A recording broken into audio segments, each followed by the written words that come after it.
اعوذ باللہ من الشیطان اللعین الرجیم بسم اللہ الرحمن الرحیم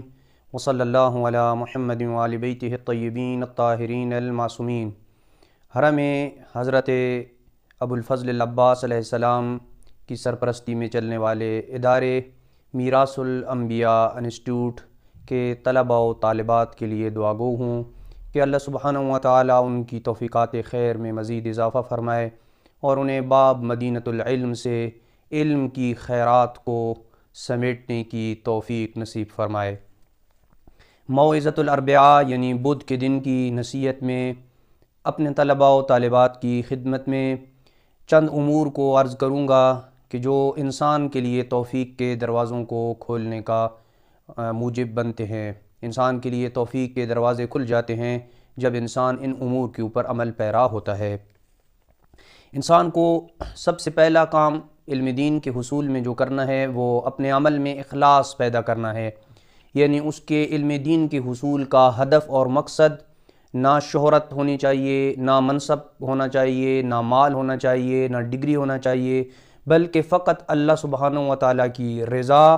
اپنے نفس کی تربیت اور پھر اپنی قوم کی تربیت ہونی چاہیے کہ ان کو جہالت کی دلدل سے نکال کے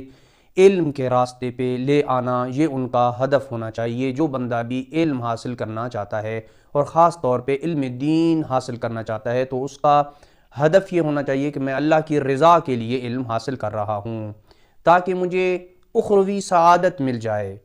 اب سوال یہ پیدا ہوتا ہے کہ کیسے کسی انسان کو توفیق مل سکتی ہے کہ اسے علم حاصل ہو اور وہ اخروی سعادت جیسی نعمت سے بہرہ مند ہو سکے۔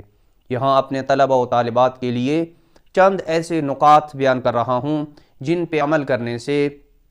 ہر طالب علم کو توفیق بھی ملتی ہے، اس کی نیت میں خلوص بھی آ جاتا ہے اور اخروی سعادت بھی اسے مل سکتی ہے۔ سب سے پہلا کام جو طالب علم کو کرنا ہے وہ ہے اسے اپنے واجبات میں کسی قسم کی کوتاہی نہیں کرنی چاہیے۔ جو اس کی گردن کے اوپر اللہ سبحانہ و تعالیٰ نے واجبات مقرر کیے ہیں ان میں کوئی کوتاہی نہیں ہونی چاہیے، اور یہ توفیق حاصل ہونے کا سب سے پہلا اور بنیادی پوائنٹ ہے کہ جب انسان اپنے واجب میں کوتاہی نہیں کرتا ہے تو اللہ سبحانہ و تعالیٰ اس کے لیے توفیقات کے رستوں کو کھول دیتا ہے۔ دوسری چیز جس کے اوپر عمل کرنا ہے ایک طالب علم کو وہ ہے گناہ سے اجتناب۔ جو طالب علم گناہ سے اجتناب کرتا ہے اس کے لیے توفیق کے دروازے کھلتے ہیں، اخروی سعادت کے رستے اس کے لیے کھل جاتے ہیں، اور جو بندہ گناہ کا ارتکاب کرتا ہے کم از کم علم دین کے حصول میں اس کے لیے توفیق اسے میسر نہیں ہوتی ہے اور علم دین حاصل نہیں کر پاتا ہے۔ لہٰذا اس طرف میرے طلباء و طالبات متوجہ رہیں گے کہ نجف اشرف کے حوزے کا یہ طرہ امتیاز ہے کہ نجف اشرف کا طالب علم واجبات میں کوتاہی نہیں کرتا ہے اور وہ اپنے جو اللہ کی طرف سے حرام کام ہیں ان سے اجتناب کرتا ہے۔ تیسری چیز جو توفیق میں اضافے کا موجب بنتی ہے وہ اہل بیت علیہم السلام سے سچی محبت اور ان سے ہمیشہ توسل کرنا ہے۔ اہل بیت علیہم السلام سے ہمیشہ توسل کرتا رہے تو اللہ سبحانہ و تعالیٰ اس کے لیے توفیقات کے رستوں کو کھول دیتا ہے، نیت بھی خالص ہو جاتی ہے اور اخروی سعادت مل جاتی ہے۔ چوتھا کام جس پہ ایک طالب علم نے عمل کرنا ہے وہ ہے اپنے نفس کی تربیت میں مصروف رہے اور دوسروں کے عیوب کو تلاش کرنا چھوڑ دے، فقط اپنے نفس کے اوپر فوکس کرے کہ اس نے کون سے ایسے کام کرنے ہیں جن سے اس کے نفس کی تربیت ہو سکتی ہے اور دوسروں کے عیوب سے اس نے کنارہ کشی اختیار کرنا ہے۔ فلاں کیا کر رہا ہے اسے اس سے کوئی سروکار نہیں ہونا چاہیے، میں کیا کر رہا ہوں، میرا نفس کیا کر رہا ہے، میں تربیت کے کن مراحل میں پہنچا ہوں، مجھے اس طرف توجہ دینی چاہیے۔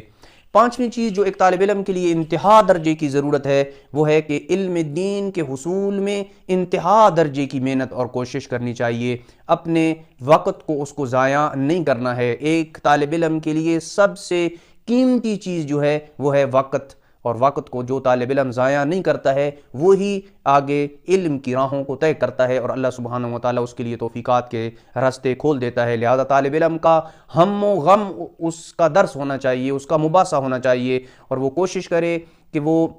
اپنے درس کے نوٹس بنائے، اسے یاد کرے، استاد کے ساتھ رابطے میں رہے، گروپس میں جو بھی سوال ہوتے ہیں، معروضی سوال ہوتے ہیں، ان کے اوپر فوکس کرے اور باقاعدگی کے ساتھ اپنے درس کو سنے، اس کو لکھے، اسے یاد کرے اور ادارے کے ساتھ ٹچ رہے۔ جب کوئی انسان اپنے درس کو سب سے زیادہ اہمیت دیتا ہے تو اللہ سبحانہ و تعالیٰ اس کے لیے توفیق کے دروازوں کو کھول دیتا ہے۔ چھٹی چیز جو طالب علم کے لیے ضروری ہے وہ ہے کہ طالب علم کا جو ساتھی ہے وہ نیک ہونا چاہیے۔ طالب علم کا جو مباحثی ہے، جس کو ہم حوزی کی اصطلاح میں مباحثہ کہتے ہیں، جس کو آپ ڈسکشن کہتے ہیں، طالب علم جس سے ڈسکشن کرتا ہے، مباحثہ کرتا ہے، جس کے ساتھ اٹھتا ہے بیٹھتا ہے، جو اس کا ساتھی ہے وہ نیک ہونا چاہیے، کیونکہ اگر اس کا ساتھی برا ہوگا تو سب سے پہلے وہ برا ساتھی اس کا وقت ضائع کرے گا اور اس برے ساتھی سے کسی قسم کا کوئی استفادہ نہیں ہوگا۔ لہٰذا کوشش کریں کہ علم دین کے حصول میں اپنے جس ساتھی کو آپ نے اپنا مباحثی قرار دینا ہے وہ مخلص بھی ہو، اچھا لائق طالب علم ہو، پڑھنے والا ہو، اچھے اخلاق کا مالک ہو، کیونکہ انسان اپنے دوست کے دین کے اوپر ہوتا ہے، جس کے ساتھ آپ چل رہے ہوتے ہیں وہ اسی کے مذہب کے اوپر آپ کاؤنٹ ہوتے ہیں کہ آپ کا بھی وہی مذہب ہے۔ لہٰذا اپنا دوست جو طالب علم نے اختیار کرنا ہے، میراث انبیاء انسٹیٹیوٹ کے جو طلبہ و طالبات ہیں جنہوں نے اپنے مباحثی سلیکٹ کرنے ہیں یا جن کے ساتھ آپ مباحثہ کر رہے ہیں، ان کو ایسے مباحثی تلاش کریں کہ جو نیک ہونے چاہیے، کہ جو مخلص ہوں، جو علم دین کا درد اور شوق رکھتے ہوں۔ ساتویں چیز یہ ہے کہ اپنی فراغت کے اوقات کو غنیمت جانیں۔ آپ کے جو بھی اوقات فارغ ہیں، چاہے وہ روزانہ کی بنیاد پہ ہیں، چاہے وہ ہفتہ وار آپ کے اوقات فارغ ہیں، ان کو غنیمت جانیے۔ اور جو طالب علم اپنے وقت کو غنیمت سمجھتا ہے، نجف اشرف کے طلبہ کا یہ طر امتیاز ہے کہ وہ چھٹیوں میں زیادہ پڑھتے ہیں بنسبت ایام تحصیل کے، کیونکہ بہت ساری ایسی ابحاث اور ڈسکشنز ہوتی ہیں کہ جو وہ ایام تحصیل میں جب درس اور مباحثے ہو رہے ہوتے ہیں، جب حوزے کے دروس ریگولر ہو رہے ہوتے ہیں، تو وہ بہت ساری چیزوں کو لائبریریوں میں نہیں جا سکتا ہے، وقت نہیں ملتا ہے، تو وہ اس انتظار میں ہوتا ہے کہ کب جو ہے وہ چھٹیاں آئیں گی تو ان کی فلاں جو چیزیں باقی ہیں وہ ان کو استاد کے ساتھ مل کے، اپنے ساتھی کے ساتھ مل کے مباحثہ کر کے، ڈسکشن کر کے ان چیزوں کو حل کرے گا۔ لہٰذا جو آپ کی چھٹی کا دن ہو یا جو آپ کی فراغت کے اوقات ہیں، ان میں اخلاص کے ساتھ اپنے ان دروس کو مکمل کریں جو آپ کے رہ گئے ہیں۔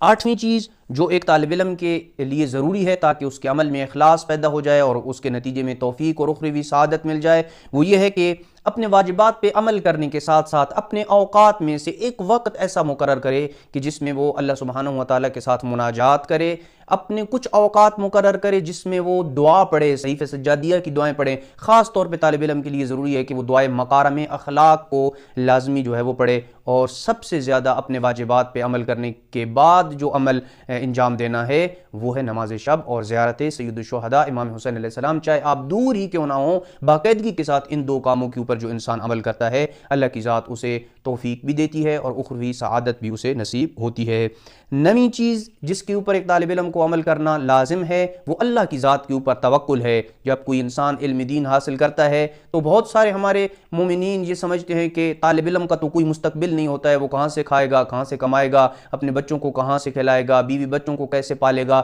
اللہ کی ذات کے اوپر توکل کر کے جو انسان علم دین کو مخلص انداز میں حاصل کرتا ہے اور اپنی زندگی کو دین کے لیے وقف کرتا ہے، یہ ہو نہیں سکتا کہ اللہ سبحانہ و تعالیٰ اسے تنہا چھوڑ دے۔ اور آخری وہ چیز جس کا طالب علم کے اندر ہونا ضروری ہے وہ یہ ہے کہ طالب علم اپنے آپ کو ہر اچھی صفت کے ساتھ متصف کرے اور ہر بری صفت اور رذیلہ صفت سے اپنے آپ کو بچا کے رکھے، تو اللہ تعالیٰ کی ذات اس کے لیے توفیق کے دروازوں کو کھولتی ہے، اس کی نیت میں اخلاص بھی آ جاتا ہے اور پھر اسے سعادت اخروی نصیب ہوتی ہے۔ وصلی اللہ علی محمد وآل بیتہ الطیبین الطاہرین المعصومین۔